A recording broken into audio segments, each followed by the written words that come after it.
Hi నమస్తే అండి. నేను ఈరోజు పచ్చి పులుసు చేస్తున్నాను. ఈ కూర బాగుంటుందండి. పచ్చి పులుసు కూర వేడి వేడి అన్నంలోకి చాలా బాగుంటుంది. కుక్కర్లో అన్నం పెట్టానండి. అలాగే అరటి పువ్వు ఫ్రై చేస్తున్నానండి. ఇది కూడా చాలా బాగుంటుంది కర్రీలాగా.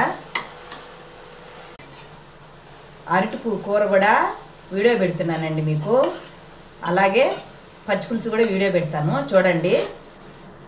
ఇప్పుడు నేను ప్లేట్లో అన్నం పెట్టుకుంటున్నాను. ఇప్పుడు పచ్చి పులుసు కూర వేసుకుంటున్నానండి. ఇప్పుడు అరటికాయ ఫ్రై పెట్టుకుంటున్నాను.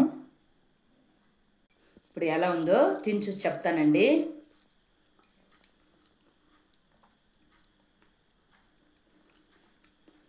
చాలా బాగుంది. మీరు కూడా ఇంట్లో ట్రై చేసి ఎలా ఉందో కామెంట్ పెట్టండి.